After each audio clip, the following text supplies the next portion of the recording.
Bonjour, il n'y a pas si longtemps, je vous ai présenté quelques maquettes du Zaku 2 qui avait la particularité d'être non seulement un centième mais en master grade, mais de faire partie des premières maquettes qui étaient sorties dans les années 90, donc pour certaines vraiment de 1995, d'autres des rééditions et comment dirais-je, quelques opportunités de Bandai de ressortir un kit sous comment dirais-je, une boîte différente.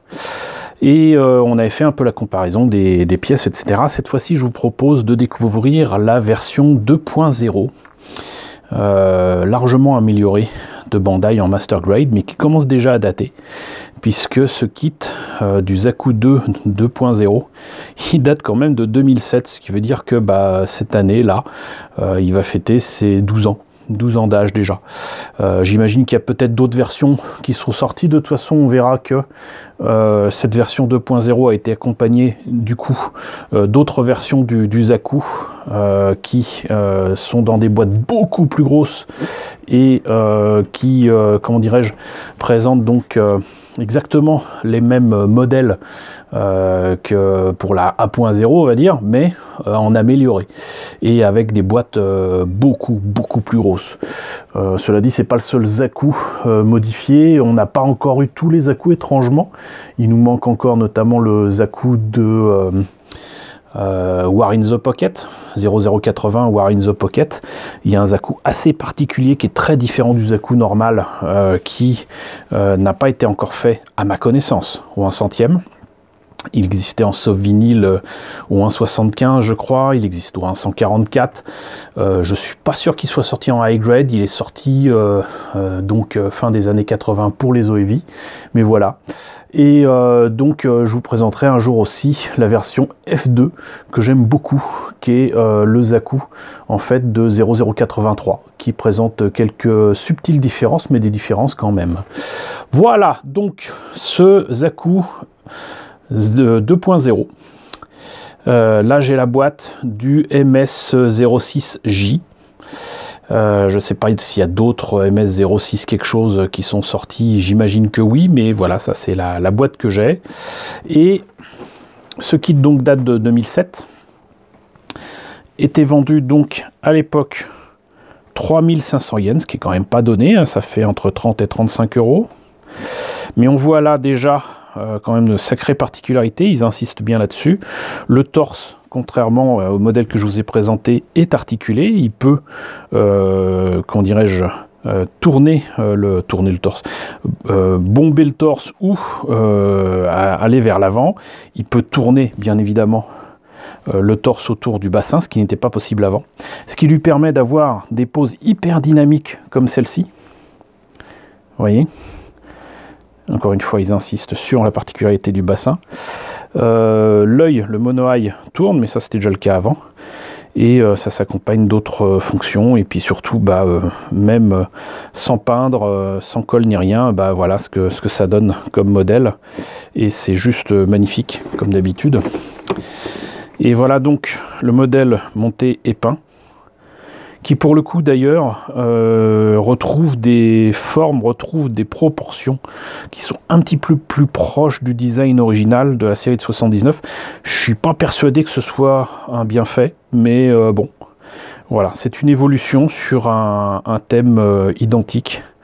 Et donc là, ça insiste sur la particularité des grappes, les personnages livrés à l'échelle, les armes, le backpack, l'intérieur des jambes qui est visible. Et voilà, donc on a fait le tour de la boîte, on va maintenant voir ce qu'il y a à l'intérieur.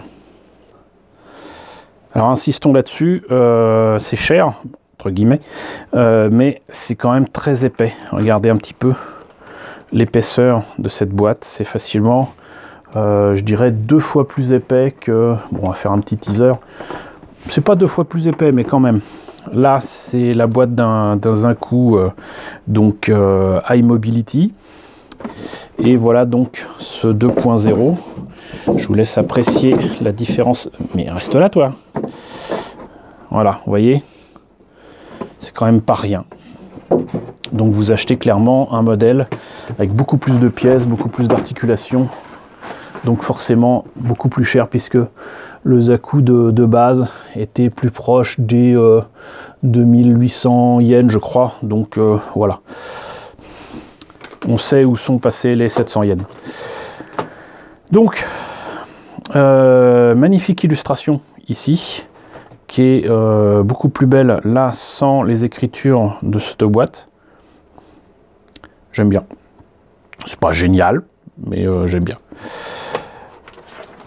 Là, petit historique des Zaku. On voit d'ailleurs ici, c'est assez amusant, très clairement le design original de la série de 79. C'est Kunio Kawara, si je me rappelle bien, qui a fait ces designs-là. Et vous voyez quand même la différence entre ça et ça, quoi. Voilà, donc le High Mobility, on l'a là. Là, c'est je crois que c'est Gelgoog. Là, il y a d'autres versions. Le Zaku Cannon, le Zaku Tank. Bon, je ne vais pas tous les nommer, puisque de toute façon, je ne les connais pas tous. Mais voilà, donc, ici, les pièces en présence. Il venait de sortir. Il n'y avait pas d'autres comme lui à l'époque. Donc forcément, pas de X, pas de pièces en trop, pas rien du tout à enlever. On a ici donc les conseils de base pour le montage, la façon de découper les pièces, la façon de poser les dry transferts s'il y en a, ou les autocollants. Et on commence par le torse. Voilà, avec le petit graphique qui permet de rappeler les grappes qu'il faudra garder près de soi.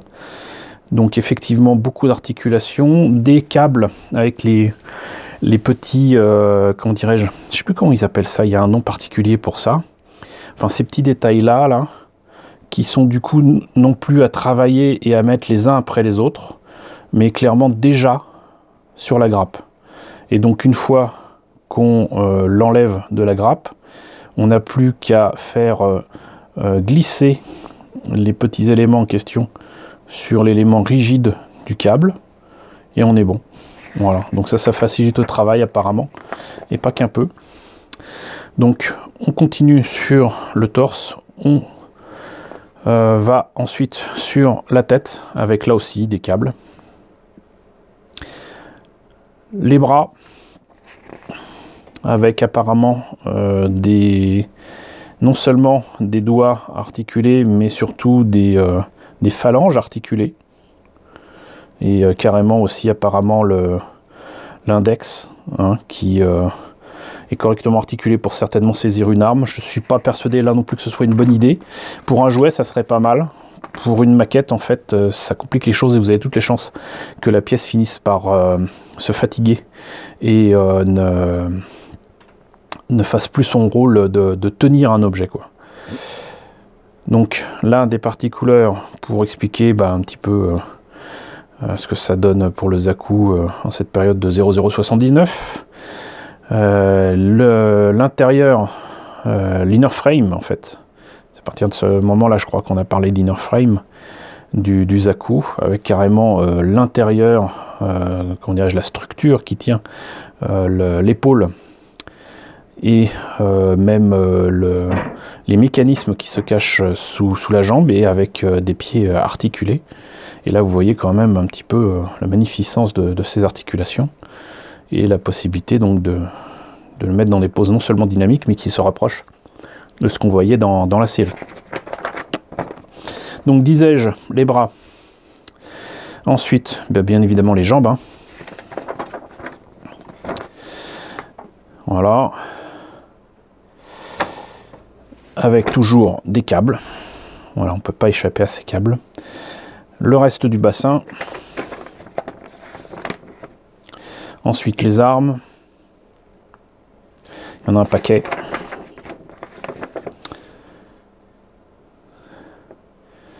Et ensuite le rappel qu'on peut brancher ce pauvre Zaku par un endroit que la morale réprouve, pour le faire tenir sur une action base.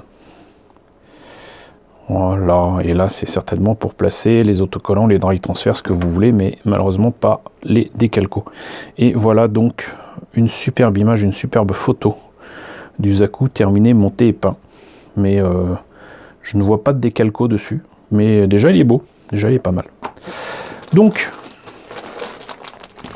ici apparemment il y a des petits ressorts pour certains câbles. Ici c'est des armes supplémentaires, des lance-missiles qui se mettent sur les jambes. Voilà, ça donne la capacité aux Zaku de balancer au moins 6 missiles. Là, avec certaines vidéos que vous verrez bientôt, vous comprendrez pourquoi je laisse maintenant beaucoup de pièces sous plastique, sauf si je suis sûr de ne pas les perdre. J'ai perdu certains éléments et ça m'énerve énormément, donc les ouvrir pour vous les présenter, c'est compliqué.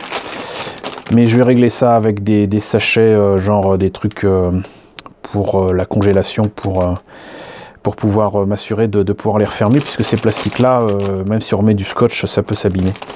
Quoi qu'il en soit, donc les câbles, les fameux câbles avec les petits bitounious, bah, ils sont là. Là, on voit bien qu'il y a quand même des différences de verre d'une pièce à une autre sur les fameuses grappes à la Bandai. Ici, donc, plutôt du gris foncé, là, du vert kaki, là, du gris, là, carrément du transparent. Mais il y a des grappes monochromes, hein, faut pas croire. La liner frame proprement dit. On constate ici qu'effectivement ce sont des autocollants et des dry transfers. Ce qu'on constate surtout, c'est que les différentes pièces, notamment pour les bras, sont composées de différentes pièces qui permettent d'éviter le problème des jointures visibles et du ponçage à outrance. Donc là par exemple, c'est des pièces des bras et même le, comment dirais-je, le biceps ici est d'une seule pièce. Et pareil pour cet élément d'épaule. C'est d'une seule pièce, il y a très peu de choses à enlever, à poncer, quoi. Et ça, vraiment, ça c'était révolutionnaire il y a 10 ans. On continue sur l'inner frame et même le backpack. Là, pareil pour les jambes et une partie des pieds. Là, toujours l'inner frame, on voit bien qu'il y a quand même beaucoup de pièces articulées, notamment pour les mains. Et là, pareil pour l'épaule. L'inner frame de l'épaule, pardon, bah, c'est d'une seule pièce, donc ça c'était vraiment l'aspect révolutionnaire de Bandai à l'époque. Et pareil, vous voyez, j'arrête pas de vous dire que les canons, les ceci, les cela en deux parties, c'est chiant. Et ben là, c'est en une seule pièce et c'est creux. C'est juste génial. Et on continue encore avec là cette épaule qui n'est pas en deux parties mais en une seule. Deux pièces pour la tête, puisque vous pouvez le faire en normal ou avec un truc de commandement, avec deux antennes de commandement un peu différentes. Les personnages à l'échelle, un petit peu plus détaillés qu'avant, mais peut-être un petit peu plus, je vais pas dire grossier, mais un peu plus d'embonpoint, on va dire. Et les dernières grappes, voilà, on continue avec les pièces des jambes qui n'ont pas besoin d'être poncées pour les jointures trop visibles. Voilà, et encore l'inner frame ici avec le bassin, la tête, etc. Et ça se termine sur, évidemment, une publicité sur, j'imagine que ça, c'est des romans. Mais je ne sais pas exactement ce que c'est peut-être la version novélisée de Gundam. Et on notera d'ailleurs que les illustrations sont assez étranges. Là, on reconnaît presque la tête de Mark Hamill, en tout cas des personnages occidentalisés. Là, on y reconnaîtrait certainement d'autres acteurs. Là, je pense qu'on reconnaît la tronche chauve de cet acteur célèbre qui est dans Apocalypse Now, qui est tellement célèbre que j'arrive pas à retrouver le nom. Mais bon. Voilà, et là, c'est pas que du Gundam, il y a du Tetsujin 28, mais genre réédition de la vieille maquette des années 60. Là, du Yamato. C'est peut-être pour fêter un anniversaire quelconque qui est écrit Gaken. Bandai Character Plastic Model Chronicle, ça doit être un bouquin. Un bouquin pour parler de tous ces trucs-là. Donc voilà. On a fait le tour de ce Zaku 2 version 2.0 qui s'annonce sympathique, j'imagine, à monter, et qui annonce en fait l'ère des belles maquettes Bandai, faciles à faire, belles, où on se complique pas la vie avec de la Tamiya Putty, avec de la colle, etc. Et où on n'a plus qu'à se contenter éventuellement de faire un petit weathering, une petite patine, éventuellement si ça nous chante. Donc voilà, c'était quand même le bon temps. Peu de temps après, on avait en 2009-2010, on avait l'arrivée des Real Grade. Donc vous voyez, c'est vraiment lié tout ça. Vraiment lié. Donc bah écoutez, j'espère que cette présentation du Zaku qui ne veut pas tenir en place vous a intéressé. N'hésitez pas à me dire ce qu'il en est dans la section commentaires. N'hésitez pas à liker. Les pouces vers le haut en ce moment, c'est important. N'hésitez pas à partager, n'hésitez pas à vous abonner si ce n'est pas déjà le cas. Coucou aux nouveaux abonnés qui nous ont rejoints. On est désormais plus de 1780, bah, ça fait plaisir. J'espère que les chroniques que je fais régulièrement vous intéressent. Coucou aux grands anciens, merci à tous, vraiment, sincèrement, de votre fidélité et de votre soutien. Et je vous dis donc à bientôt, très très vite, pour de nouvelles maquettes de Gundam et surtout de Zaku.